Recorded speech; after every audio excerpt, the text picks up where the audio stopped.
Marcos capítulo 10 y vamos a leer los versículos 1 al 12 en esta mañana. Marcos capítulo 10, versículos 1 al 12.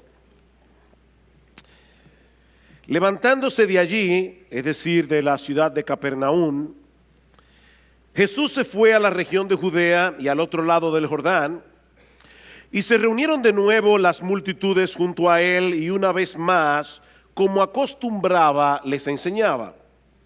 Y se le acercaron algunos fariseos, y para ponerle a prueba, le preguntaban si era lícito a un hombre divorciarse de su mujer. Y ellos respondiendo él les dijo: ¿qué os mandó Moisés? Y ellos dijeron: Moisés permitió al hombre escribir carta de divorcio y repudiarla. Pero Jesús les dijo: por la dureza de vuestro corazón os escribió este mandamiento, pero desde el principio de la creación Dios los hizo varón y hembra. Por tanto, lo que Dios ha unido, ningún hombre lo separe. Y ya en la casa los discípulos volvieron a preguntarle sobre esto, y él les dijo: cualquiera que se divorcie de su mujer y se casa con otra, comete adulterio contra ella, y si ella se divorcia de su marido y se casa con otro, comete adulterio. En el día de hoy estamos retomando nuestra serie expositiva en el Evangelio de Marcos, y providencialmente me toca reiniciar con un pasaje bastante difícil. No porque sea complicado en sí mismo, sino por la carga emocional que conlleva hablar acerca del divorcio. Seguramente todos aquí, de una forma u otra, han sido impactados con un divorcio. Todos aquí. Alguien cercano que ha pasado por la amarga experiencia de un divorcio, un amigo, un familiar. Otros han sido directamente afectados por el divorcio de sus padres o por la destrucción de sus propios matrimonios. Mis hermanos, este es un tema sensible que debe ser expuesto con empatía y con un corazón pastoral. Y de verdad, créanme que esa ha sido mi oración en todos estos días. El Señor sabe que no es mi intención en esta mañana remover heridas que en algunos casos están muy frescas, o traer a la memoria de ninguno de ustedes recuerdos amargos de situaciones que marcaron sus vidas hasta el día de hoy. Pero este es un tema que no podemos pasar por alto, no solo porque se encuentra en la Biblia y nosotros debemos predicar todo el consejo de Dios, sino también por la relevancia que este asunto tiene para todos nosotros, independientemente de cuál sea nuestro estado civil. Hermanos, el divorcio era un serio problema en los días del Señor, eso lo vamos a ver en un momento, pero en esta época ha llegado a ser una epidemia. En la década del 2005 al 2014, en República Dominicana, se registraron 176.561 divorcios. Estamos hablando de un promedio de más de 17,000 divorcios al año. Miles y miles de personas fueron afectadas, directa o indirectamente, por cada uno de esos divorcios. Los hijos, los padres de ambas partes, amigos cercanos, amigos mutuos. Si a eso le añadimos la cantidad de matrimonios que no se han divorciado legalmente, pero que viven dentro de la misma casa y bajo el mismo techo como si estuvieran divorciados, estamos hablando de una crisis de enormes proporciones. Y es una crisis que no parece que vaya a mejorar en el futuro por la forma tan ligera como muchos toman hoy el voto matrimonial. Una conocida actriz de televisión norteamericana, que para colmo profesa ser cristiana, dijo lo siguiente después de haberse divorciado de su esposo para poder dedicarse más de lleno a su carrera. Ella dice: yo soy más feliz ahora que lo que era antes del divorcio, porque ahora soy yo misma tomando mis propias decisiones. Y más adelante añadió: mi esposo y yo ahora somos más felices siendo amigos divorciados que siendo enemigos casados. Eso suena bastante lógico, ¿verdad? Parece razonable pensar que es mucho mejor tener un amigo con el que una vez estuviste casado que tener a un enemigo en tu misma casa. Eso parece razonable. Pero hermanos, ¿qué enseña la palabra de Dios con respecto a esto? ¿Es el matrimonio una relación que podemos tratar con tanta ligereza, que podemos dar por terminado a conveniencia? Esa es la pregunta que yo quisiera responder en esta mañana a la luz de este pasaje del Evangelio de Marcos, que gira en torno, a una pregunta que hicieron los fariseos. Ellos estaban interesados en hablar acerca del divorcio, pero como veremos en un momento, Jesús estaba interesado en hablar acerca del matrimonio. Ellos querían saber acerca del divorcio. Jesús quería que todos nosotros supiéramos algo acerca del matrimonio. Dice en el capítulo 10, versículo 1, una vez más: levantándose de allí, Jesús se fue a la región de Judea y al otro lado del Jordán, y se reunieron de nuevo las multitudes junto a él, y una vez más, como acostumbraba, les enseñaba. En este versículo estamos entrando en el último tramo del ministerio terrenal de nuestro Señor Jesucristo. El Señor ha salido definitivamente de la región de Galilea, al norte de Palestina, y se dirige hacia la región de Judea, al otro lado del Jordán, es decir, hacia una región, un lugar llamado Perea. Ahora, ¿por qué ese dato es importante? Bueno, ese dato es importante porque esa región estaba gobernada por Herodes Antipas.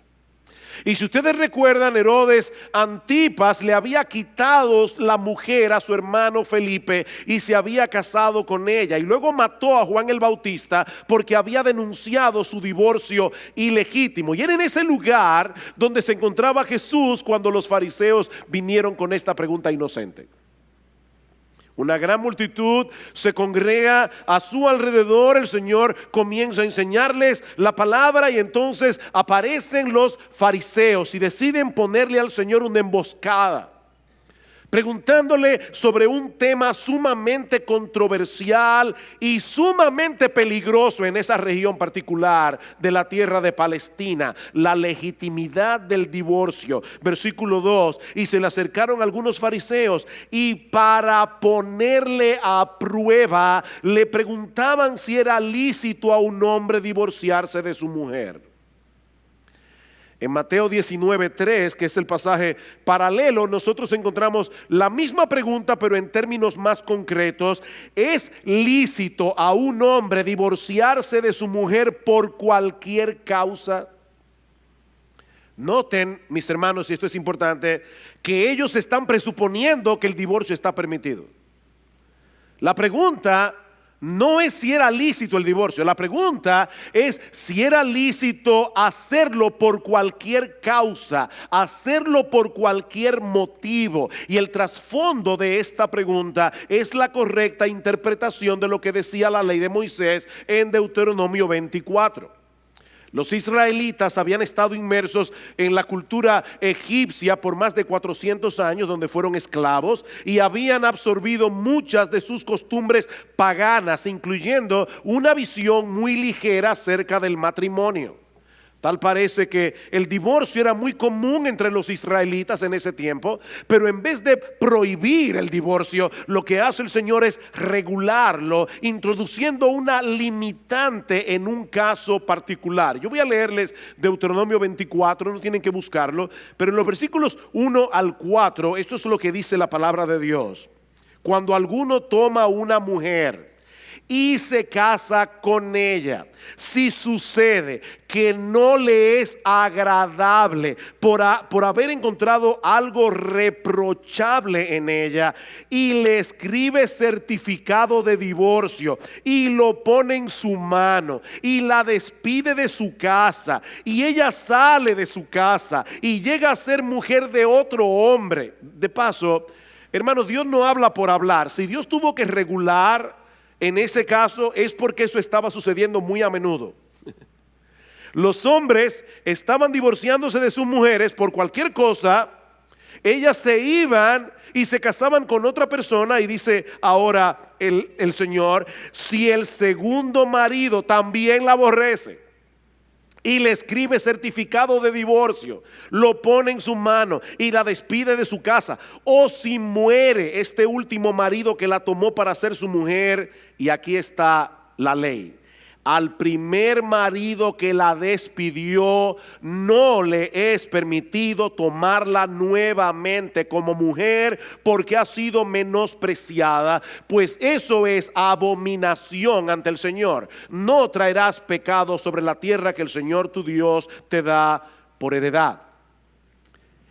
Es a ese pasaje que están aludiendo los fariseos en Marcos capítulo 10. Ahora, este pasaje no promueve el divorcio. De hecho, este pasaje ni siquiera nos da un juicio de valor sobre cómo deberíamos ver el divorcio. Simplemente regula este caso particular. Si una persona se divorciaba de su mujer por haber hallado en ella algo reprochable, y esta mujer se casaba con otro hombre, si se daba el caso de que ese otro hombre también se divorciara o muriera, su primer marido no podía volver a casarse con ella bajo ninguna circunstancia. Y básicamente lo que Dios está diciendo aquí es: la mujer no es un juguete que tú puedes desechar cuando tú quieras y volverla a tomar cuando tú quieras. Piénsalo bien antes de poner en su mano una carta de divorcio. Mis hermanos, la relación matrimonial no es como el contrato de cable. Cuando tú tienes un cable, cable TV en tu casa, tú puedes buscar otra compañía, a tratar, a ver si los canales que tienes son mejores que los que tú tienes en el otro plan. Y si no te conviene, puedes volver a la otra compañía, de nuevo, a la anterior. Pero Dios está diciendo: no hagas eso con el matrimonio. El matrimonio es un vínculo sagrado. El matrimonio no puede ser tratado con tanta ligereza. Ahora bien, ¿a qué se refiere el texto de Deuteronomio 24 al hablar de algo reprochable o de algo indecente, como dice la Reina Valera del 60? Bueno, en el tiempo del Señor, y esa fue la razón de la pregunta, en el tiempo del Señor las opiniones estaban divididas con respecto a esto. Por un lado estaba la escuela de un rabino llamado Shammai, que decía que la única causa legítima para el divorcio era el adulterio. Obviamente esa interpretación de Deuteronomio 24 tiene un gran problema. ¿Qué se hacía con las adúlteras y con los adúlteros en el Antiguo Testamento? Le aplicaban la pena capital, así que evidentemente era permitido el matrimonio por causa de adulterio, porque al adúltero lo mataban y la persona quedaba viuda, así que no había problemas, no había que regular sobre ese tema. Así que no puede ser de eso que está hablando Deuteronomio 24. Por otro lado estaba la escuela de otro rabino llamado Hillel, que decía que el texto de Deuteronomio 24 se refiere a cualquier cosa, literalmente cualquier cosa que hiciera que la mujer luciera desagradable o vergonzosa a los ojos del marido. Y por supuesto, además está decir que esa era la posición más popular entre los fariseos en el día del Señor. Noten una vez más la pregunta: ¿es lícito a un hombre divorciarse de su mujer por cualquier causa?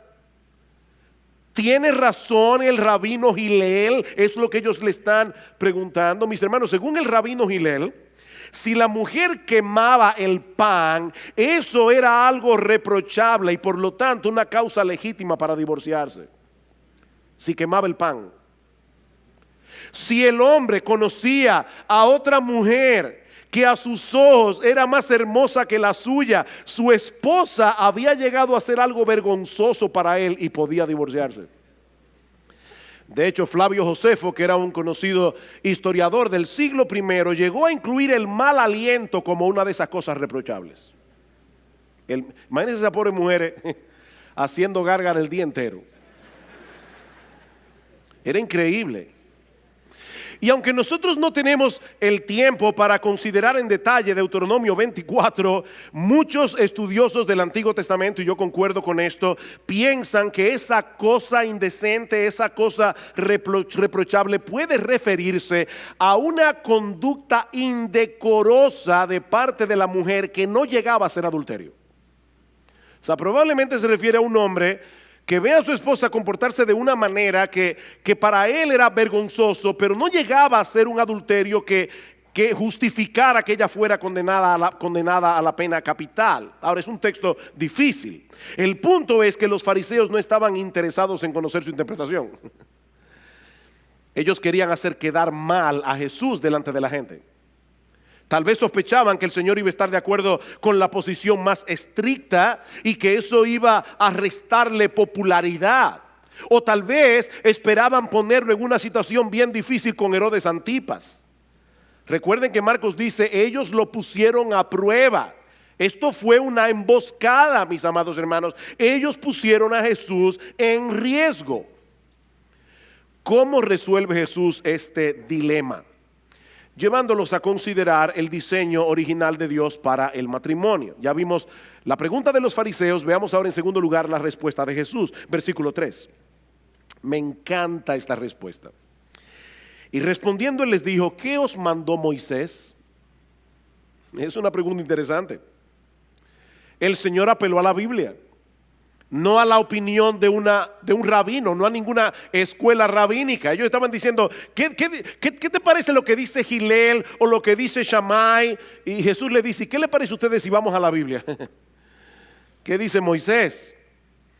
Jesús descansaba plenamente en la autoridad de las Escrituras, no en la opinión de los hombres. Mis hermanos, lo que la Biblia dice es lo que Dios dice. Lo que la Biblia dice es lo que Dios dice, porque este libro que fue escrito por hombres inspirados por el Espíritu Santo. No importa cuál sea el tema que estemos tratando, lo que Dios dice en su palabra es lo que le pone punto final a cualquier cosa. No lo que a nosotros nos parece más lógico en una situación particular. Y yo digo esto porque muchas veces cuando estamos hablando acerca de este tema del divorcio y del nuevo matrimonio, nosotros cometemos el error de argumentar a favor de una postura partiendo de un caso particular que apela a nuestra sensibilidad. Casos que no nos ayudan a ser objetivos porque apelan a nuestras emociones. ¿Cuántas veces hemos oído este ejemplo? ¿Qué debe hacer una mujer que está casada con un hombre que casi ni habla? Y cuando abre la boca, o es para pelear, o es para demandar algo, o es para criticar. ¿Debe continuar casada con ese patán? Miren, mis hermanos, yo no quisiera que esto sonara a falta de empatía con las mujeres que están pasando por esa terrible situación, pero esa no es la primera pregunta que nosotros debemos hacer. La primera pregunta es, ¿qué dice Dios en su palabra acerca del matrimonio? Otra vez, el Señor Jesucristo es la segunda persona de la Trinidad. Él es la compasión encarnada. Si hay alguien, mis amadas hermanas, que entienden cuando ustedes son maltratadas verbalmente o emocionalmente por sus maridos, si hay alguien que las entiende, es el Señor. Sin embargo, Él basó su argumentación en las Escrituras. ¿Qué dice la Biblia? Aunque este es un tema que nos impacta emocionalmente, hermanos, no podemos tomar decisiones sobre la base de nuestras emociones. Debemos tomar decisiones sobre la base de lo que Dios ha revelado en su palabra. ¿Qué os mandó Moisés? Versículo 4. Ellos dijeron, ¿Moisés permitió al hombre escribir carta de divorcio y repudiarla? Y Jesús le dijo, sí, por la dureza de vuestro corazón os escribió este mandamiento, pero desde el principio de la creación Dios los hizo varón y hembra. Deténganse allí un momento.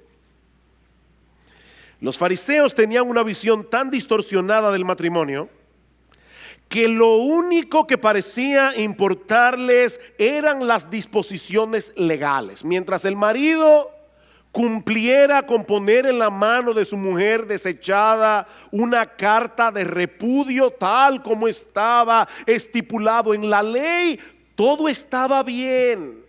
Pero Jesús quiere hacerles ver que lo que está en juego aquí es mucho más importante que un documento legal.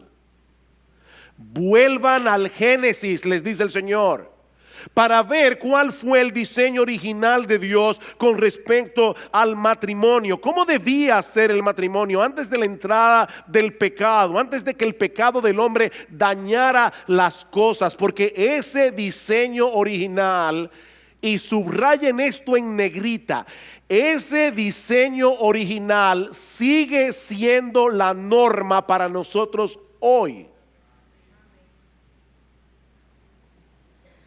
Sí, vivimos en un mundo caído, vivimos en un mundo dañado por el pecado, donde muchos matrimonios no son lo que deben ser, pero aún así el matrimonio debe funcionar conforme a su diseño original. Desde el principio de la creación, dice Jesús, Dios nos hizo varón y hembra. ¿Para qué? ¿Para qué nos hizo varón y hembra? Para que nos complementemos el uno al otro. Versículo 7. Por esta razón el hombre dejará a su padre y a su madre, y los dos serán una sola carne. Por consiguiente, ya no son dos, sino una sola carne. A pesar de lo estrecha que puede ser la relación entre padres e hijos, Cristo está diciendo aquí, la relación matrimonial está supuesta a ser mucho más cercana, está supuesta a ser mucho más íntima, porque a través del pacto matrimonial los dos vienen a ser uno, una sola carne. Eso no sucede con ninguna otra relación terrenal, ni siquiera la relación entre padres e hijos. El hombre y la mujer quedan adheridos el uno al otro, de tal manera que ya no es tu vida, mi vida, es nuestra vida. Los planes de ambos, los anhelos, los problemas, las circunstancias se funden en uno solo. Y de esa manera el matrimonio viene a ser una figura, una parábola viviente, una representación de la relación que Cristo tiene con su iglesia. Eso es lo que dice Pablo en Efesios capítulo 5. Maridos, amad a vuestras mujeres, así como Cristo amó a la iglesia y se entregó a sí mismo por ella para santificarla, habiéndola purificado en el lavamiento del agua por la palabra. Dice, cuando tú te casas con tu mujer, tú eres un cuerpo con ella. Y Pablo dice, grande es este misterio, mas yo digo esto con respecto de Cristo y de la iglesia. Este mega misterio es con respecto a Cristo y la iglesia. Mis hermanos, es por eso que este asunto del matrimonio es tan importante. No solo porque el matrimonio es la relación más fundamental de la sociedad humana, sino porque está llamado a ser una parábola viviente del evangelio. Desde el principio de la creación, Dios diseñó el matrimonio para que representara otra cosa mucho más sublime que la relación romántica entre un hombre y una mujer. Él nos creó varón y hembra, con nuestras similitudes y con nuestras diferencias. ¿Para qué? Para que fuéramos capaces de unirnos y complementarnos el uno con el otro. Ese es el diseño original de Dios. Esa es la norma que seguirá vigente hasta que nuestro Señor Jesucristo regrese en gloria. Un hombre y una mujer que abandonan padre y madre para unirse y llegar a ser una sola carne. No dos hombres, no dos mujeres, no un trío, ni cualquier otra combinación que los seres humanos en su locura y en su rebeldía contra Dios decidan hacer. Un hombre y una mujer. Y precisamente sobre la base de ese diseño, escuchen ahora la conclusión del Señor, versículo 9. Por lo tanto, lo que Dios ha unido, ningún hombre lo separe. Por lo tanto, cuando un hombre y una mujer vienen a ser uno a través del vínculo sagrado del matrimonio, Dios pone su sello sobre esa unión. Y por lo tanto, ningún hombre tiene derecho a quebrar ese sello. Mis hermanos, ese es el estándar de Dios y ese tiene que ser el estándar de la iglesia. Ese es el estándar de Dios. No es la perspectiva de nuestra cultura la que debe determinar nuestra perspectiva del matrimonio. Es la perspectiva de Dios revelada en su palabra. Es como si Dios tomara a un hombre y a una mujer y los pegara el uno al otro con un pegamento celestial. Y no conforme con eso, pone un sello en el punto de unión para que nadie se atreva a romper ese sello. En Malaquías capítulo 2, Dios es bien claro en el versículo 15. Dice: Dios aborrece el divorcio. Dios odia el divorcio. A Dios le repugna el divorcio. Eso es lo que dice la Biblia. Y de hecho, el texto de Malaquías es bien fuerte porque dice: y al que mancha de violencia sus vestidos. Y parece que la idea es como si tú le enterraras un puñal a la otra persona y su sangre te salpicara. Dios odia el divorcio. Alguien decía que hay al menos 3 cosas que nosotros podemos decir con toda seguridad acerca del divorcio, a la luz de la enseñanza bíblica. 3 cosas con las que todo creyente debe estar de acuerdo. Hay controversias en el pueblo de Dios con respecto a este tema, pero yo voy a decir 3 cosas que si tú eres cristiano y tú crees en la Biblia, tú vas a estar de acuerdo conmigo. La primera es que todo divorcio es contrario al diseño original de Dios. Todo divorcio es contrario al diseño original de Dios. Eso es lo que el Señor está diciendo aquí. En el principio, Dios los creó varón y hembra para que se unieran el uno al otro en un vínculo indisoluble. Eso no puede estar sujeto a debate entre personas que creen que la Biblia es la palabra de Dios. Lo segundo es que cada divorcio envuelve el pecado de uno de los cónyuges, siempre. O de los dos. Eso tampoco puede ser debatido. Siempre que ocurre un divorcio hay pecado de por medio. Sea el pecado de uno, sea el pecado de los dos, pero alguien tiene que haber quebrantado la ley de Dios para haber llegado a ese punto de ruptura. Lo tercero es que cada pareja que se divorcia está separando lo que Dios unió. Cada pareja que se divorcia está separando lo que Dios unió. Eso tampoco es debatible. Es por eso, mis hermanos, que resulta imposible tener un divorcio indoloro. Una vez alguien vino a mi oficina, una persona que no es miembro de esta iglesia, pero me dijo: pastor, yo necesito ayuda, me estoy divorciando de mi marido y yo quiero que usted se intervenga, nos ayude para que esto no sea traumático. Yo le dije: mira, yo te quiero mucho, pero yo no puedo hacer eso. Es imposible tener un divorcio que no sea traumático. Ni el mejor consejero del mundo, yo no lo soy, pero ni el mejor consejero del mundo puede ayudarlos para tener un divorcio indoloro. Cuando nosotros pegamos 2 pedazos de madera con un pegamento bien potente, no se pueden volver a separar sin que se rompan en algún lado. Eso es imposible. Todo divorcio es traumático, porque estamos rompiendo lo que Dios unió a través de un pacto. Pero hermanos, lamentablemente nuestra sociedad occidental ha sufrido cambios muy profundos en las últimas décadas y eso atenta directamente contra esa perspectiva bíblica del matrimonio. Hasta hace relativamente poco tiempo la gente solía pensar en el matrimonio como una unión contractual permanente, diseñada con el fin de proveer amor mutuo, procreación y protección. Y que esa unión contractual imponía sobre los cónyuges obligaciones con respecto a Dios y con respecto a la sociedad. Ese era el concepto que la gente tenía antes del matrimonio. Pero desde hace unas décadas el matrimonio ha comenzado a ser percibido como un contrato sexual temporal, diseñado para la gratificación de las partes individuales En otras palabras, lo que antes era una institución pública para el bien común, ahora es un arreglo privado para la satisfacción del individuo. Mientras esa relación me reporte beneficios, permanezco junto contigo. Cuando comience a ser un estorbo, lo damos por terminado y me busco otra relación. Pero eso es totalmente contrario al diseño de Dios para el matrimonio. Mis hermanos, de acuerdo a la perspectiva de Dios revelada en su palabra, yo tengo que amar a mi cónyuge. Yo tengo que hacerlo, porque yo me comprometí a hacerlo en el pacto matrimonial. Yo no tengo otra opción. Yo no tengo otra opción. Tú no tienes otra opción.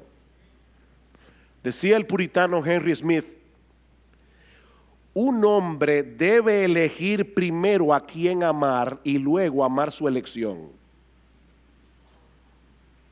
¿Oíste eso? Elige primero a quién amar y luego ama tu elección. Porque tú no tienes otra elección. No tienes otra opción. De hecho, eso fue lo que hizo Jesús. ¿O no? Jesús eligió al objeto de su amor y ahora lo ama. Y eso es lo que tú prometiste hacer el día de tu boda. Eso fue lo que tú prometiste hacer. Ay, pastor, mire que yo cuando me casé yo no era creyente. Yo no sé si tú eras pagano. Cuando tú te casaste, eso fue lo que tú prometiste en tu voto matrimonial, y Dios le puso un sello a ese voto. Ese fue el voto sagrado que tú hiciste delante de Dios y delante de los hombres. Es de ese modo que nosotros vamos a representar la relación que tiene Cristo con su iglesia, como dice el pasaje de Efesios que leímos hace un momento. Cristo nos amó cuando no había nada bueno en nosotros que nos hiciera dignos de su amor. ¿O no es así? Y ahora Él está trabajando en nosotros, porque hay muchas cosas todavía en nuestro carácter que a Cristo no le agradan. Pero ¿qué está haciendo Cristo? Él está trabajando en nosotros para que algún día nosotros lleguemos a ser la esposa que Él quiere que seamos. Y Él diseñó el matrimonio para hacer visible ante los ojos del mundo esa clase de amor. Él no nos ama por lo que somos, Él nos ama a pesar de lo que somos. Y es en virtud de ese amor que Él nos está santificando gradualmente para llegar a ser la esposa que Él quiere que nosotros seamos. Eso significa, mis hermanos, que el amor de Cristo por nosotros no depende de lo que nosotros hagamos, no depende de lo que dejemos de hacer. El amor de Cristo por nosotros depende de su elección y de su pacto. De eso depende el amor de Jesús. Él nos escogió por el puro afecto de su voluntad, es decir, por una razón que solo está en Él, no en nosotros, y Él decidió unir nuestras vidas con la suya, con un vínculo que no podrá ser quebrantado de ninguna manera. ¿Quién nos separará del amor de Cristo? Romanos 8, nadie, nadie. Y ahora Él manda a los esposos a que amen a sus esposas como Él ama a la suya. A veces las mujeres dicen: oye, a nosotros nos tocó la parte más dura, la sumisión. De verdad, hermanas, que a ustedes les tocó la parte más difícil. A nosotros nos tocó amar a nuestras esposas como Cristo amó a la iglesia. ¿Qué es más demandante? Ama a tu esposa como Cristo amó a la iglesia. Eso es lo que Pablo está diciendo en Efesios 5. Amen a sus esposas como yo amo a la mía, dice Jesús. En vez de estarse quejando de sus debilidades, en vez de estarse quejando de sus pecados y llenándose de amargura contra vuestras esposas, hagan todo lo que esté a vuestro alcance para ser agente de cambio en sus vidas. Con la ayuda de Dios. Esa es la enseñanza de Efesios 5. El que ama a su mujer a sí mismo se ama. Porque nadie aborreció jamás a su propia carne, sino que la sustenta y la cuida, como también Cristo a la iglesia. Y a través del voto matrimonial, esa mujer es ahora tu carne. Tú no puedes dañarla a ella sin dañarte tú.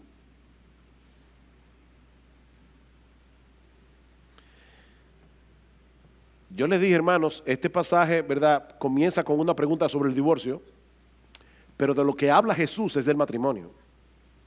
Ahora, ¿qué del divorcio? ¿Quiere decir entonces que no existe ninguna razón legítima para que una pareja se divorcie? Eso nos lleva a nuestro tercer encabezado. Ya vimos la pregunta de los fariseos, luego la respuesta de Jesús. Veamos ahora en tercer lugar la pregunta de los discípulos. Versículo 10. Y ya en la casa, los discípulos volvieron a preguntarle sobre esto. Yo me imagino a los apóstoles diciendo, pero ven acá, a final de cuentas, él no respondió a la pregunta.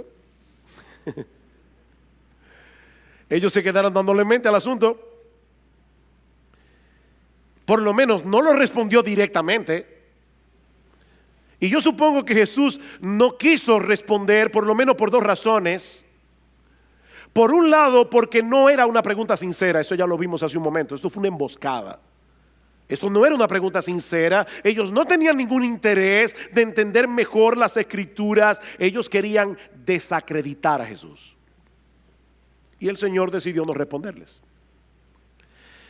Pero yo pensaba, estudiando ese texto esta semana, ¿y no será también que Cristo no quiso responder directamente porque Él quería dejar en la multitud una visión elevada del matrimonio? Recuerden que los fariseos no eran los únicos que estaban allí ese día. Si leen el versículo 1 otra vez, allí dice que Cristo estaba rodeado de multitudes. Ahí había mucha gente, muchísima gente. Y es muy probable que el Señor hubiera querido dejar en sus mentes la idea de que lo importante no es si existe alguna razón legítima para divorciarse. Lo importante es recordar que hay muchas razones para seguir casado. Pero los discípulos estaban inquietos. De hecho, en el pasaje paralelo de Mateo dijeron, ay mi madre, pero si eso es así no conviene casarse. Ellos estaban tan acostumbrados ya a esa cosmovisión de que se podían zafar de la mujer por cualquier cosa, que ellos llegaron a pensar, entonces no conviene casarse. Así que ellos vuelven a preguntarle al Señor en privado, y eso nos lleva a nuestro último encabezado, la respuesta de Jesús a los apóstoles. Versículo 11. Y Él les dijo, esto es en privado ahora a los discípulos, cualquiera que se divorcie de su mujer y se case con otra comete adulterio contra ella. Y si ella se divorcia de su marido y se casa con otro, comete adulterio. Ustedes ven, hermanos, por qué yo les decía que esto fue una trampa que los fariseos le pusieron a Jesús, no solamente por lo de Herodes Antipas. ¿Ustedes imaginan que Jesús viniera a un programa de televisión con un alto rating de audiencia y que le hicieran esa pregunta frente a las cámaras y Cristo dijera en nuestra sociedad, cualquiera que se divorcia de su mujer por cualquier causa, porque esa fue la pregunta, y se casa con otra persona, ha adulterado? Esta sociedad está llena de adúlteros. No hubiera sido muy popular. Seguro que no hubiera sido muy popular. Ahora, hermanos, es importante recordar cuál fue la pregunta que Jesús está respondiendo aquí en el Evangelio de Mateo. ¿Es lícito a un hombre divorciarse de su mujer por cualquier causa? La respuesta del Señor a los discípulos es: por supuesto que no. Por supuesto que no. No importa lo que las leyes humanas digan al respecto. Lo que Dios unió, el hombre no lo puede separar. Ese matrimonio se registró en la oficialía celestial y Dios no lo ha tachado.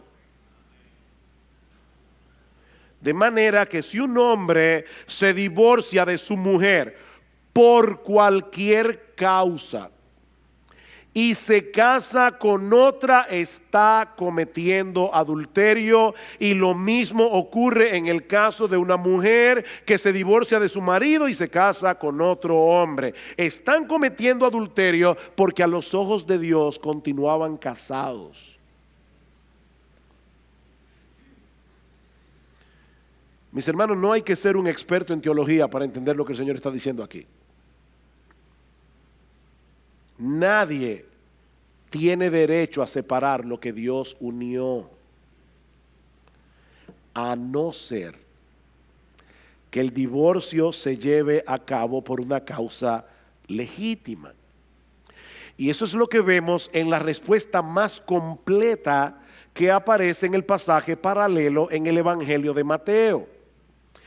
Mateo 19:9, y yo os digo que cualquiera que se divorcie de su mujer, salvo por infidelidad, y se casa con otra, comete adulterio. La versión Reina Valera lo dice de esta manera: yo os digo que cualquiera que repudia a su mujer, salvo por causa de fornicación, la palabra allí es porneia e incluye una amplia gama de pecados sexuales, salvo por causa de fornicación y se casa con otra, adultera, y el que se casa con la repudiada, adultera. Es la misma enseñanza que encontramos en el Sermón del Monte, Mateo 5:31. También fue dicho: cualquiera que repudie a su mujer, dele carta de divorcio. Pero yo os digo que el que repudia a su mujer, a no ser por causa de fornicación, hace que ella adultere, y el que se casa con la repudiada comete adulterio. Es sobre la base de esos dos pasajes que la mayoría de los protestantes a través de los siglos han sostenido, y nuestra iglesia sostiene esa postura, que el pecado de fornicación es la única causa legítima por la que Dios permite que la parte inocente inicie un proceso de divorcio. Ahora, noten, mis hermanos, lo que yo estoy diciendo y lo que no estoy diciendo. Yo no estoy diciendo que la parte inocente tiene que divorciarse. No, yo no he dicho eso. En el Evangelio hay lugar para el perdón y hay lugar para la restauración. Y siempre que sea posible, oigan lo que estoy diciendo, hermano, porque a veces no es posible. Siempre que sea posible, es mejor tratar de recomponer un matrimonio que está dañado que disolverlo. Siempre que sea posible. Pero Dios sabe que a veces no es posible, y por eso Dios permite a la parte inocente tomar la decisión de dar por terminada la relación, siempre y cuando sea por causa de infidelidad. Así como en el Antiguo Testamento el adulterio rompía el vínculo matrimonial porque el adúltero era apedreado, lo que Jesús está diciendo es que en el Nuevo Testamento se da permiso al cónyuge inocente a que se divorcie por esa causa. Eso es básicamente lo que el Señor nos enseña en estos dos textos del Evangelio de Mateo. Alguien dirá: pastor, ¿y qué de 1 Corintios 7? Yo no tengo tiempo para entrar en 1 Corintios 7, pero Pablo está tratando allí dos casos muy diferentes. En primer lugar, está tratando el caso de dos creyentes que porque la relación matrimonial está tan deteriorada, deciden separarse. Y Pablo dice: si a pesar de lo que ya el Señor dijo acerca del matrimonio, ustedes deciden separarse, no se pueden volver a casar. No se pueden, no tienen permiso de Dios para volverse a casar. Por supuesto, ahí Pablo no está tratando con el problema del adulterio. Si hubiera adulterio, habría que tratar ese caso independientemente. Pablo está diciendo dos personas que de repente, profesando ser creyentes, deciden separarse. No se pueden volver a casar. El otro caso que Pablo trata es un caso en el que hay un creyente casado con una incrédula o una creyente casado con un incrédulo. Mientras el incrédulo consienta en vivir con la creyente, no hay problema. Pero ¿qué pasa si el incrédulo decide él poner el divorcio? Entonces Pablo dice: no está el hermano o la hermana sujeta a servidumbre en semejante caso. Y muchos exégetas entienden que lo que Pablo está diciendo allí es: no está el hermano o la hermana sujeta al voto matrimonial en ese caso, porque el incrédulo decidió romperlo, pero ella no. o él, creyente, pero eso es otro caso.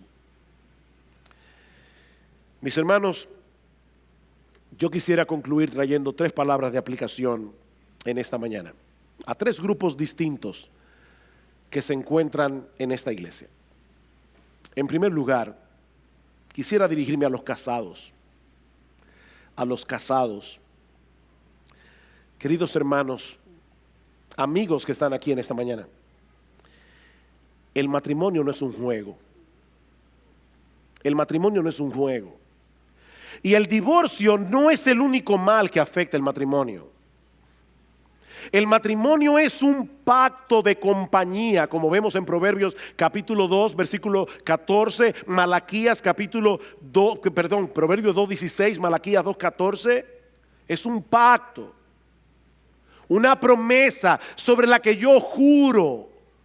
De manera que cuando un hombre o una mujer es indiferente hacia su cónyuge o está violando el papel que Dios le asignó en ese matrimonio donde debían complementarse el uno al otro, están violando el pacto que hicieron en la presencia de Dios. Y mis amados hermanos casados, amigos casados, nadie puede violar ese pacto sin sufrir las consecuencias. El que ama a su mujer, a sí mismo se ama. ¿Sabes por qué? Porque tu mujer es tu cuerpo. Tu mujer es tu otra mitad. Tú no puedes dejar de amar a tu esposa sin ser afectado tú. Mis hermanos, estamos viviendo tiempos muy difíciles. Por encima de todas las cosas, protejan sus matrimonios. Denle tiempo a sus matrimonios. Un buen matrimonio no se cultiva por ósmosis. Un buen matrimonio no se cultiva por generación espontánea. Un buen matrimonio hay que cultivarlo. Cuiden sus matrimonios, protejan sus matrimonios. Recuérdense una y otra vez que el gran propósito del matrimonio no es que seamos felices en esa relación. Sí, me oíste bien. Me oíste bien. El gran propósito del matrimonio no es que seamos felices, aunque como consecuencia de cumplir el propósito por el cual Dios diseñó el matrimonio, se derive la felicidad. Como una consecuencia. Pero Dios no diseñó el matrimonio para que seamos felices. Dios no diseñó el matrimonio para que la otra persona supla lo que yo entiendo que son mis necesidades, ¿sí? Y son muchas las necesidades que son cubiertas en el matrimonio. Pero mi amado hermano, mi amada hermana, recuerda, el gran propósito del matrimonio es que representemos ante el mundo el tipo de amor, de relación que Cristo tiene con su iglesia. Tú no te casaste con un ángel. Te casaste con un pecador. Te casaste con una pecadora. Y Dios te llamó a ti a ser un agente de cambio en su vida. Cuida tu matrimonio. Dios quiere usar tu matrimonio para santificarte. Cuida tu matrimonio. En segundo lugar, yo quisiera dirigir unas palabras de aplicación a los solteros. Procuren casarse. Procuren casarse. Pablo dice eso en 1 Corintios 7. Pero no lo hagan a la ligera. No lo hagan a la ligera. No se lleven simplemente de lo que ven vuestros ojos.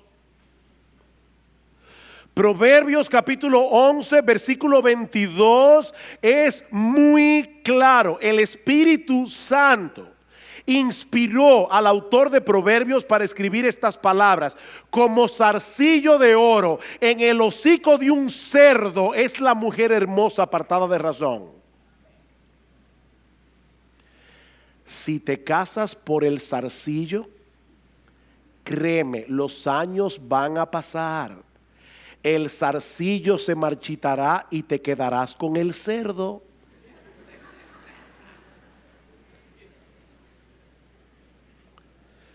procura casarte, pero no lo hagas a la ligera. No lo hagas por razones equivocadas. Yo no sé cuántas veces se ha dicho esta frase: yo me divorcié porque yo no encontré en el matrimonio lo que yo estaba buscando. ¿Y qué era lo que tú estabas buscando? ¿Qué era lo que tú estabas buscando? Porque tal vez el problema no es que la institución esté dañada, el problema tal vez no está en tu mujer o en tu esposo, el problema tal vez es que te casaste con expectativas equivocadas. No te cases por razones equivocadas. Sí, debes orar a Dios que te provea un compañero, pero pídele también que te prepare a ti adecuadamente para el matrimonio. Pídele a Dios que te prepare a ti. Recuerda, mi hermano, mi hermana, que tú no estás buscando primariamente a una persona que te ame. No, tú no estás buscando primariamente a una persona que te haga sentir especial. Lo que tú debes estar buscando es una persona a quien amar, como Cristo te amó a ti. Y Dios es tan bueno que Él nos ha dado el sentido del gusto y nos provee esposas que nos gusten y viceversa. Pero esa no debe ser la razón principal por la que tú escoges a una persona. Pidan consejo, jóvenes. Pidan consejo, escuchen a sus padres. Escuchen a los que están dispuestos a decirles lo que a ustedes no les gustaría oír. Es con esa gente que deben buscar consejo antes de casarse. Porque el matrimonio no es solo para toda la vida. El matrimonio determinará en muchos sentidos tu felicidad o tu desgracia en este mundo.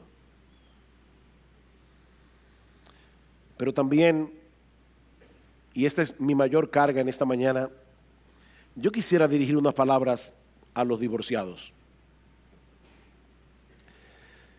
Yo sé que lo que se ha dicho hoy acerca del matrimonio y acerca del divorcio tiene que haber sido duro de escuchar para algunos de ustedes.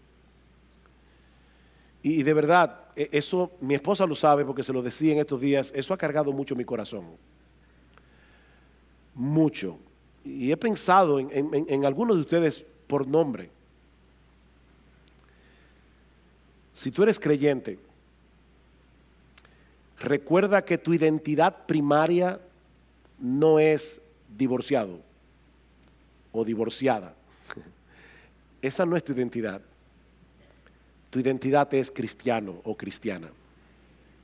Cristiano o cristiana. La sangre de Cristo te perdonó de todo pecado. Y Dios te adoptó como su hijo, con todos los derechos, con todas las prerrogativas de un hijo, independientemente de cuál sea tu estado civil. Mis hermanos, la Biblia no dice que un divorcio injustificado sea un pecado imperdonable. La Biblia no dice que tú eres ciudadano de segunda categoría en el reino de Dios por ser divorciado o por ser divorciada. Si te has arrepentido de tus pecados, Dios te ha perdonado plenamente. Dios te ha perdonado plenamente. Y sí, nosotros sabemos que el divorcio tiene consecuencias que perduran, pero aún así debes saber que Dios ha prometido ser el sostén de sus hijos. Mi hermana divorciada, ahora Dios no solamente es tu padre, Dios es tu marido. Dios es tu marido. Aún de aquellos que han venido a Dios, a Cristo, habiendo pasado por esa terrible experiencia, Dios es su sostén. Recuerda, mi hermana, mi hermano, ¿cuál es tu identidad? Tú estás en Cristo. Y estamos completos en Cristo. Estamos completos en Cristo. Y si tú estás aquí en esta mañana, el tiempo se me ha ido y aún no te has arrepentido de tus pecados, Tú debes saber que en Cristo hay perdón para todo aquel que cree. Cristo vino a buscar y a salvar lo que se había perdido. Y ahora no estoy hablando únicamente a divorciados, porque el matrimonio no es lo único que el hombre ha dañado por su pecado. Cristo vino a redimir al hombre de todas las consecuencias que han venido sobre nosotros por causa de nuestra condición caída, independientemente de nuestro estado civil. Divorciarse injustificadamente no es el único pecado que un hombre puede cometer. Pero ¿sabes qué, mi amigo? En Cristo Jesús hay perdón para todo tipo de pecado y hay perdón para todo tipo de pecador.